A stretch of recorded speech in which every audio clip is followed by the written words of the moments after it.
नमस्कार। तो मैं फिर से हाजिर हूँ एक नई कविता के साथ। और आज की कविता है अपने नरेश सक्सेना, जिनकी कविताएं हम लोगों को सबको बेहद प्रिय हैं। उनकी कविता पृथ्वी। यह जो कविता मैंने चुनी है उनका एक संकलन है, जिसका चयन और संपादन आरती जी ने किया है। और इसका नाम है नरेश सक्सेना और उनकी चुनिंदा कविताएं। अर्चना जी और माला जी नमस्कार। और ये है वो किताब। इसमें उन पर 2-3 लेख भी हैं, नरेश जी पर। तो ये कविता जब मैं आज चयन कर रही थी, और मैंने पहले ही सोचा था कि मैं नरेश जी की कविता पढ़ूंगी, क्योंकि पिछले ही सप्ताह, कभी कुछ दिन ही पहले, हम सब लोगों ने देखा कि उनकी पौत्री हुई हैं। और दुर्भाग्य से उनके पुत्र अभी कुछ ही हाल ही में दिवंगत हुए थे। तो उन्हीं की संतान हुई हैं। तो बहू रानी और बिटिया रानी दोनों को बहुत बहुत सारा प्यार। और एक्चुअली ये जो मेरी कविता है, सच कहूँ तो मैं ये कविता एक लेवल पर मैं जो जो थैंक्स जिसको बोलते हैं ना, धन्यवाद देना किसी को, तो ये एक तरह से धन्यवाद है। और किसके लिए धन्यवाद है, मैं उनका नाम गलत नहीं पढ़ना चाहती, लेकिन जहाँ तक मुझे स्मृति में है कि ये है, उनका नाम सोनी है। उनकी पौत्री का नाम मैं चाहती थी देख लूँ, लेकिन जैसे होता है कभी कभी दिमाग से चीज़ें निकल जाती हैं, बहुत सारी चीज़ें सोचते सोचते। और आप तो जानते ही हैं कि हम लोग मतलब किस तरह से स्त्रियों को जब हम पढ़ेंगे तो हम देखेंगे कि किस तरह से स्त्रियां अपनी धुरी पर और सूर्य के इर्द गिर्द किस तरह से सारा दिन चक्कर काटती रहती हैं। और उसमें कई कई सारी चीज़ें उनके उसकी विस्मृति का एक बड़ा सा एक स्टोर रूम है, जिसमें कि चली जाती हैं, जो कि जब याद करो तो एकदम याद आ जाती है। और मैंने बिल्कुल ठीक याद रखा था, उनका नाम सोनी है। तो एक तरह से ये कविता सोनी के मतलब उनको प्रणाम करने के लिए, उनको थैंक यू करने के लिए भी है। और यह खाली सोनी का थैंक यू नहीं है, यह पृथ्वी को भी थैंक यू है। और बहुत बहुत शुक्रिया। और हम जानते हैं कि हमारे जो संस्कार हैं और जो हमारे परंपरा है, उसमें हम लोग सुबह उठ करके चरण पृथ्वी पर रखने से पहले पृथ्वी से क्षमा प्रार्थना की जाती है। और कहा जाता है कि आप हमें क्षमा करें, क्योंकि हम आपके ऊपर चरण रख रहे हैं। तो पृथ्वी यानी कि सृजन की सबसे बड़ी शक्ति, ऋत। पृथ्वी अगर पश्चिम से अपने अक्ष पर पश्चिम से पूर्व की तरफ घूम रही है और सूर्य के इर्द गिर्द चक्कर काट रही है, उसमें तमाम ऋतुएं हैं, नदियां हैं, सब चीजें हैं। अगर इसका जरा सा भी बैलेंस गड़बड़ा जाए तो आफत हो जाए। यानी सृजन का एक स्वरूप है, उसका एक सुंदर प्रतीक है पृथ्वी। इतने सारे ग्रह हैं, इतने सारे सूर्य हैं, उनके भी ग्रह हैं, लाखों लाखों। हमारे ब्रह्मांड में अन्य जाने कितने और ब्रह्मांड होंगे, उनमें कितने सूर्य होंगे, कहाँ जीवन होगा, कहाँ नहीं जीवन होगा। लेकिन हम अपने उसमें जानते हैं, हमारा जो सूर्य है और उसके इर्द गिर्द जो घूमने वाले सारे के सारे प्लैनेट्स हैं, उसमें हम जानते हैं कि केवल पृथ्वी पर जीवन की क्षमता है। जीवन यहीं हुआ। क्यों? क्योंकि यहाँ जल भी था, और जल था तो ऑक्सीजन भी था, और बाकी सारी चीज़ें भी थीं, और इसीलिए जीवन यहीं संभव हुआ। तो उसी पर है ये हमारी आज की कविता, और बहुत ही सुंदर कविता है। आप लोगों ने पढ़ी होगी, मैंने पोस्ट कर दी थी। और इतनी अच्छी कविता है, एक फ्लो में चलती चली जाती है। तो नरेश जी को नमस्ते, सोनी जी को नमस्ते, और जो हमारा नवागत है उसको भी प्रणाम। उसके साथ ये हुई शुरू कविता पृथ्वी। लेकिन उसके साथ एक और बात, इस कविता को पढ़ने से पहले, कि प्लीज़ आप लोग मेरा चैनल जरूर सब्सक्राइब करें। कहूँ एक प्रसंग। पृथ्वी का घूमना बिल्कुल मतलब उसी तरह से है जैसे कि होना ही है, और नहीं हुआ तो बस विप्लव। पृथ्वी तुम घूमती हो तो घूमती चली जाती हो। एक पल को भी, अगर पलार्ध को भी पृथ्वी का घूमना रुक जाए तो जैसे मैंने कहा ना, विप्लव की स्थितियां उत्पन्न हो जाएंगी। पृथ्वी तुम घूमती हो तो घूमती चली जाती हो। अपने केंद्र पर घूमने के साथ ही एक और केंद्र के चारों ओर घूमते हुए लगातार, क्या तुम्हें चक्कर नहीं आते? हम अगर घूमते हैं और अपनी चक्री वक्री खेलते हैं तो तुरंत ही चक्कर आने लग जाते हैं। यहाँ सवाल कर रहे हैं कवि पृथ्वी से कि जब तुम घूमती हो तो घूमती चली जाती हो। जिस दिन से तुम पैदा हुई, बिग बैंग, उसके बाद तब से निरंतर तुम घूम रही हो एक ही गति से। ना गति में धीमी कभी होती हो, ना गति में एक जरा सा भी तेजी कभी आती हो। उसी गति से तुम निरंतर घूम रही हो, अपने अक्ष पर भी और सूर्य के इर्द गिर्द भी। अपने अक्ष पर जब पृथ्वी घूमती है तो रात और दिन होते हैं। सूर्य के इर्द गिर्द जब घूमती है तो सारे के सारे मौसम आते हैं और एक साल लग जाता है उसको घूमने में।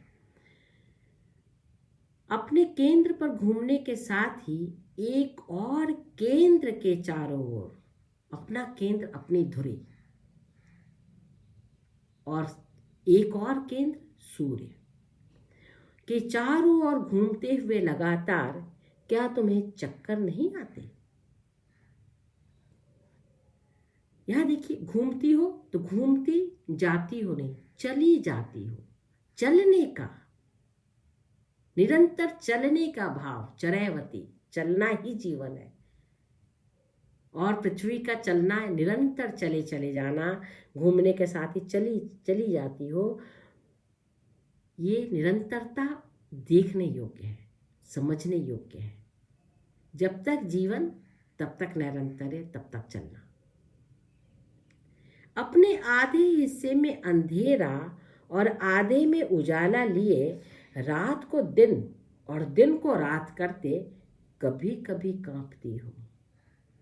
तो लगता है नष्ट कर दोगी अपना सारा घर बार, अपनी गृहस्थी के पेड़ पर्वत शहर नदी गांव टीले सभी कुछ को नष्ट कर दोगी। अपने आधे हिस्से में, सदा पृथ्वी के आधे हिस्से में दिन और आधे हिस्से में रात रहती है हरदम, क्योंकि जो मुख सूर्य के सामने है वह मुख चमकता है और जो पीछे है वहाँ एक अंधेरा रहता है। वहाँ वह आराम का क्षण है, पृथ्वी के लिए नहीं, वहाँ रहने वालों के लिए आराम के क्षण। आजकल तो रात में भी दिन होता है और रात में भी काम होता है, लेकिन फिर भी हम लोग मानते हैं कि आराम का क्षण रात का है, रात में आता है। अपने आधे हिस्से में अंधेरा और आधे में उजाला लिए। अपने बचपन को याद करें, जब हम लोग पृथ्वी का और ये सब ज्योग्राफी की उसमें बनाते थे तो हम लोग डार्क कर देते थे एक हिस्से को, और धुरी पर जरा सी, वो ऐसी नहीं है, जरा सी स्लैंट, और हम उस एक हिस्से को अंधेरा और एक हिस्से को उजाला कर देते थे।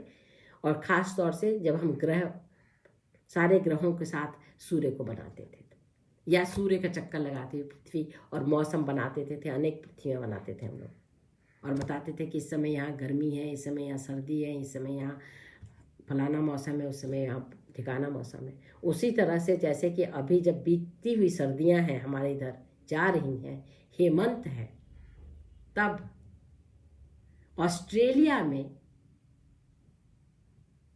गर्मी है,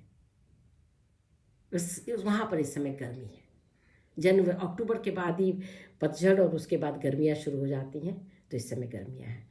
और जून जुलाई में जब यहाँ पर खूब भीषण गर्मी पड़ेगी तो वहाँ सर्दी हो जाती है,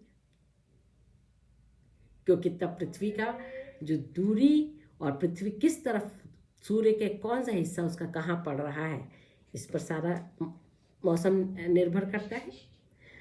तो अपने आधे हिस्से में अंधेरा और आधे में उजाला लिए दिन को रात और रात को दिन करते। ये देखिए कितना खूबसूरत वाक्य है, रात को दिन और दिन को रात करना। ये कोई मतलब इसको किस तरह से हम पढ़ें? क्या हम इसको इसमें वो पढ़ें कि अभी अगर रात है तो सुबह सुबह कभी तो आएगी, लेकिन अगर कहीं सुबह है तो रात भी आएगी।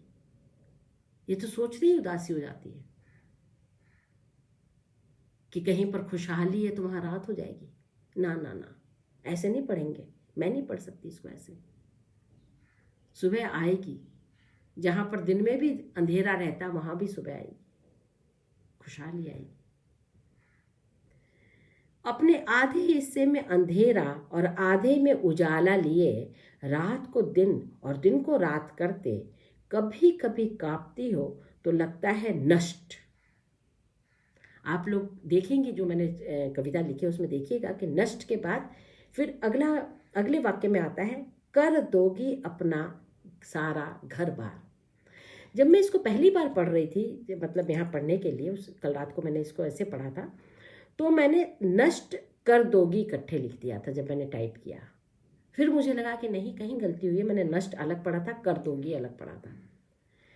मुझे ऐसा लगता है, ये मैं कह रही हूँ, कवि स्वतंत्र है अपने ढंग से कविता लिखने के लिए।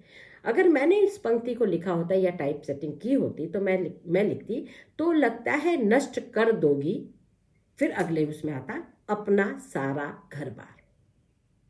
नष्ट के बाद कर दोगी अपना सारा घर बार मुझे थोड़ा सा अटपटा लगा।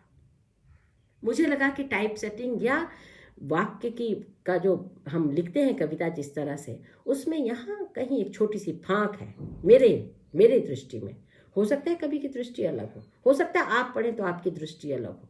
मैंने जैसे इसको पढ़ा, मैं उसमें ये बात कहती हूँ, कांपती हो, भूकंप, रात को दिन और दिन को रात करते कभी कभी कांपती हो।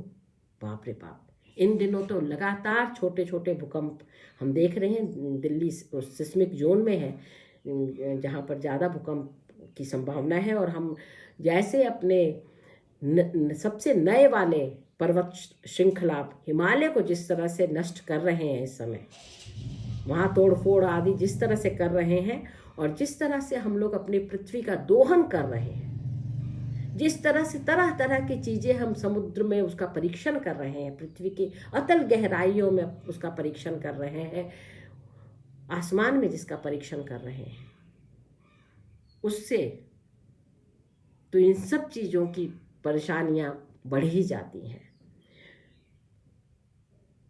मौसम परिवर्तन की हम लोग देख ही रहे हैं कि कैसे क्लाइमेट चेंज हो रहा है, और हम यह भी देख रहे हैं पिछले इतनी बार मतलब धरती हिली हो, मुझे याद नहीं पड़ता कि बचपन में इतनी बार धरती हिलती थी। वैसे हम लोग ज़्यादा डोलते रहते थे बचपन में, इतना पता भी नहीं चलता था, लेकिन अब जिस तरह से बार बार हम देखते हैं वह निश्चय ही चिंताजनक है। तो कांपती है पृथ्वी गुस्से में,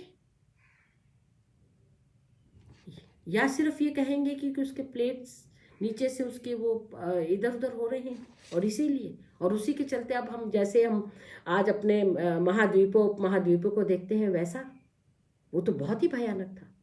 बाप रे बाप, कभी वैसा ना हो। 6 के बाद 7 के रेक्टर स्केल पे से तबाहियां शुरू हो जाती, 6 में भी तबाहियां हो जाती हैं। कर दोगी अपना सारा घर बार, पृथ्वी का सारी पृथ्वी उसका अपना घर है, सारी पृथ्वी उसका अपना घर है। कितना बड़ा घर है पृथ्वी का। तो कर दोगी अपना सारा घर बार, अपनी गृहस्थी के पेड़ पर्वत शहर नदी गांव टीले सभी कुछ को नष्ट कर दोगी। जब नष्ट करने पर पृथ्वी आती है, जब नष्ट करने पर प्रकृति आती है, तो वो देखती नहीं कि कौन बड़ा कौन छोटा, जो रास्ते में आए, जो उसके उस पे आ जाए, जोन में आ जाए, सब खत्म। वही चीजें कभी कभी बची रहती हैं जिनकी नींवें मजबूत हों, बस बाकी सब। और यहां पर आकर के पहली बार कवि कहते हैं, नष्ट कर दोगी के बाद कवि कहते हैं, गोया सारे समाज को चेता रहे हो, पृथ्वी क्या तुम कोई स्त्री हो। ये जो है आप लोग देखेंगे कि ये 2 पैराग्राफ्स में के बीच में एक पंक्ति है, क्या तुम कोई स्त्री हो।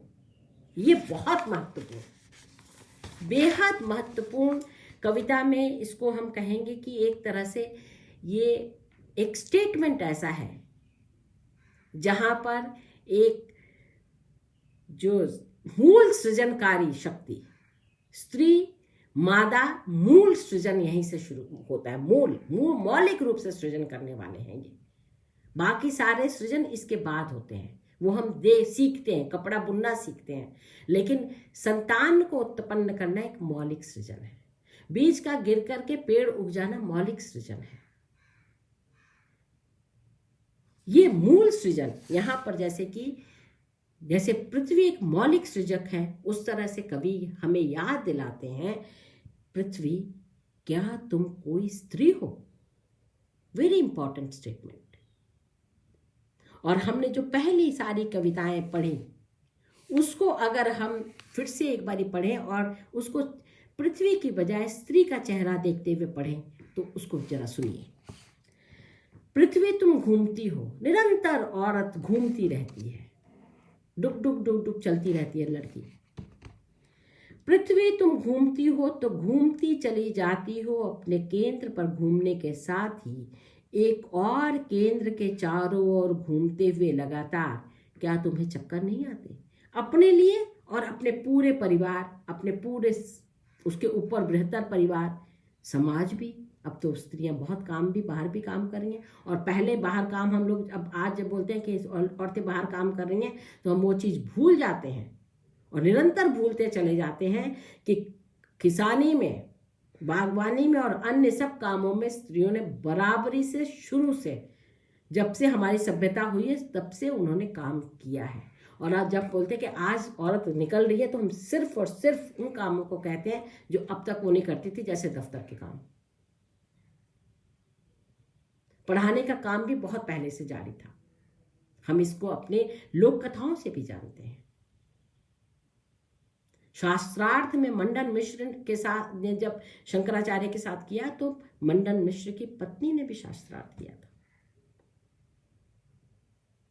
याज्ञवल्क्य से बहस की जब मैं बात करती हूं तो याज्ञवल्क्य से बहस करने वाली कौन है, गार्गी कौन है।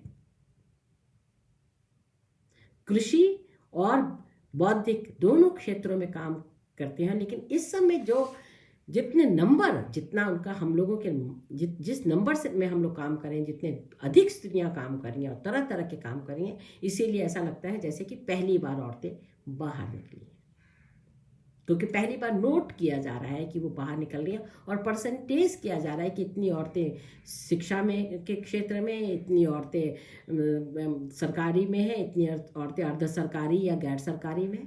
अब हम उसके आंकड़े दे रहे हैं। और ये जो हमारा कृषि का क्षेत्र है तो शुरू से अनरिकॉग्नाइज्ड क्षेत्र रहा है। यहां पर शुरू दिन से स्त्री ने साथ काम किया है। घर में जब धान आ जाता है तो उसको उबाल करके उसको तैयार कौन करता है, कौन करता है सारा सब काम उसना चावल के लिए। तो फिर मैं पढ़ती हूँ, पृथ्वी तुम घूमती हो तो घूमती चली जाती हो अपने केंद्र पर घूमने के साथ ही एक और केंद्र के चारों ओर घूमते हुए लगातार। क्या तुम्हें चक्कर नहीं आते औरत, क्या तुम थकती नहीं हो, इतना सब सारा दिन करती रहती हो, सारा दिन रात को देर तक तुम्हारा दिमाग काम करता रहता है कि सुबह क्या बनेगा, सुबह कैसे कैसे काम होगा, कैसे कैसे मैनेजमेंट होगा। अपने आधे हिस्से में अंधेरा और आधे में उजाला लिए। कई बार स्त्रियों के जीवन में अंधेरा रह जाता है, सारी जगह उजाला, सारे घर के में उजाला करते करते। अपने आधे हिस्से में अंधेरा और आधे में उजाला लिए रात को दिन और दिन को रात करते हुए, रात को दिन और दिन को रात। पता नहीं चलता कि रात कब हुआ, दिन कब बीता। ऐसे दिन बीतते चले जाते, जीवन बीत जाता है। कभी कभी कांपती हो, जब कभी वो गुस्सा आता है तो लगता है नष्ट कर दोगी अपना सारा घर बार, अपने गृहस्थी के पेड़ पर्वत, शहर, नदी, गांव, टीले, सभी कुछ नष्ट कर दोगी। पृथ्वी, क्या तुम कोई स्त्री हो? औरत का गुस्सा सबसे महत्वपूर्ण, अगर उसे सचमुच में गुस्सा आ जाए तो घर परिवार बिखरने में समय नहीं लगता। बांधती भी लगभग 75% उसके हिस्से आती है। रोपनी कटनी तो ज्यादातर औरतों के हिस्से में ही। बिल्कुल सही कहा आपने माला जी, बिल्कुल सही याद दिलाया। तुम्हारी सतह पर कितना जल है, तुम्हारी सतह के नीचे भी जल ही है, लेकिन तुम्हारे गर्भ के केंद्र में तो अग्नि है, सिर्फ अग्नि। हाँ, ये शरीर हमारा 3/4 हिस्सा जल का है, और पृथ्वी पर भी 3/4 हिस्सा पृथ्वी जल में है, और नीचे भी जल है। वही तो हम पी रहे हैं, वही हम पी रहे हैं, नदियों का जल साफ करके पी रहे हैं। बाकी तो समुद्र का जल खा रहा है। बहुत सारे उसमें काम हो रहे हैं कि उसके जल को किसी तरह से उसका नमक कम करके, और बड़े बड़े संयंत्र लगाए जा रहे हैं, लेकिन वैसे तो समुद्र का जल पीने योग्य नहीं है। तो लेकिन हम लोग अब पृथ्वी के खूबसूरत, पृथ्वी का नक्शा जब भी देखते हैं और उसके फोटोग्राफ्स जब भी देखें, गजब खूबसूरत, उसके जो जल के बीच में जो द्वीप है उसका इतना सुंदर, बेहद खूबसूरत हम फोटो देखते हैं। क्यों? क्योंकि जल है और जीवन है। पृथ्वी के भीतर भी है और बाहर भी है। तुम्हारी सतह पर कितना जल है, तुम्हारी सतह के नीचे भी जल ही है। ये जल ही जीवन है। सतह पर जल होना और सतह के नीचे जल होना जीवन का द्योतक है। औरत के लिए हम इसमें करुणा देख सकते हैं, हम इसमें ममता देख सकते हैं, हम इसमें दया भाव देख सकते हैं, हम इसमें सृजन भाव देख सकते हैं। लेकिन तुम्हारे गर्भ के केंद्र में तो अग्नि है, सिर्फ अग्नि, निरंतर गर्म। हमारे जो गर्भाशय है वह भी अपेक्षाकृत गर्म है। गर्म है तभी उसमें फूटता है जीवन। लेकिन यहां पृथ्वी के देखिए, तुम्हारे केंद्र में तो अग्नि है, सिर्फ अग्नि। आज इंटरनेट पर जाकर के एक बार फिर से देखा जाए तो हम लोग देखेंगे किस तरह से उसमें वो बने हुए, और कैसे एक जगह ऐसी है जैसे कि उसमें एकदम मतलब पिघला लावा। अगर उसे काट दिया जाए और ऐसे रख दिया जाए तो बिल्कुल लावा पिघलता हुआ। अगर 2 भागों में इसको ऐसे रख दिया जाए तो यहाँ मिट्टी और सब चीजें आएंगी और बिल्कुल बीच में पृथ्वी। क्या तुम कोई स्त्री हो? गर्भ की गर्माहट, देह की गर्माहट, रक्त की गर्माहट, उस गर्माहट में धीरे से से देना। सेना, जब अंडे को सेया जाता है इसका मतलब उसे गर्मी दी जाती है, तभी अंडा सेया जाता है। इस गर्माहट का बड़ा महत्व है, इसके बिना जीवन नहीं। कितने ताप, यहां देखिए कितनी खूबसूरत, कितने ताप, कितने दबाव और कितनी आर्द्रता से अपने कोयलों को हीरों में बदल देती हो। किन प्रक्रियाओं से गुजरकर, कितने चुपचाप। ये देखिए, सोचिए, अपने कोयलों को हीरों में बदलना। एक बिल्कुल मांसपिंड सा बच्चा पैदा होता है और उसको बड़ा करते हुए कैसे कैसे बदलाव आ जाते हैं उसमें। पहले एक तो हम ये देखें, और हम ये देखें कि जब कोयला एक समय और तापमान, दबाव और आर्द्रता इनके साथ, कोयला एक समय के बाद एक खास प्रकार का कोयला, हर कोयला नहीं, हीरे में बदल जाता है। कार्बन है, हीरा कार्बन है, एक काला और एक बिल्कुल मने झिलमिल। कितने ताप, ये बिल्कुल वैज्ञानिक प्रक्रिया है। पेशे से नरेश जी इंजीनियर हैं तो उनकी कविताओं में इस तरह की चीजें बहुत आती हैं। कितने ताप, कितने दबाव, कितनी आर्द्रता से अपने कोयलों को हीरों में बदल देती हो। किन प्रक्रियाओं से गुजरकर, कितने चुपचाप। यहाँ एक घर फिर से लेकर आए। कितने चुपचाप, कितने नामालूम ढंग से एक बच्चा इंसान बनता है। कितने नामालूम ढंग से एक बच्चा इंसान के उल्टा भी बन सकता है, हैवान भी बन सकता है। अगर सारा वातावरण उस तरह का हो तो मतलब पता चले कि हीरे बनने के बजाय कोई ऐसे ऐसे गैसेस बन रही हैं जिनके मतलब निकलते ही पता चला सब लोग मर गए। भोपाल गैस क्या था, या कहीं कहीं कई जगहों पर गैस जो लीक होती है वो क्या है, न्यूक्लियर प्लांट से लीक होने वाली चीजें क्या है। ये है कि क्या चीज, क्या बोया तो क्या पाया, और कैसा वातावरण निर्मित किया, कलह का वातावरण निर्मित किया या स्नेह का वातावरण और विश्वास का वातावरण मिलजुल करके निर्मित किया गया, उसके बाद हीरे बनते हैं। कितने ताप, कितने दबाव, कितना ताप सहना पड़ता है, कितनी सारी बातें सहनी पड़ती हैं, कितने सारे कष्ट सहने पड़ते हैं, कितने दबाव होते हैं दिमाग और शरीर पर, कितनी आर्द्रता, कितना मन में कितनी करुणा भाव, कितना दया भाव, कितना स्नेह, कितना विश्वास, कितनी आस्था, कितनी सहनशीलता, कितना धैर्य। अपने कोयलों को हीरों में बदल देती हो किन प्रक्रियाओं से गुजरकर, कितने चुपचाप। पृथ्वी धीरे चुपचाप करती होगी, उसके अंदर भी कुछ खलबली खलबली मस्ती होगी। वैज्ञानिक जानते होंगे, भूवैज्ञानिक इस बात को जानते होंगे। स्त्रियां तो बोलती भी बहुत है, बहुत कुछ चुपचाप नहीं होता है, कहती हैं, जताती भी हैं। और कहना हमारा ना केवल हमारा स्वभाव है, बल्कि हमको लगता है कि हमारा धर्म भी है कि कहा जाए। बिना शब्द दिए, बिना रोए तो बच्चे को दूध नहीं पिलाती माँ।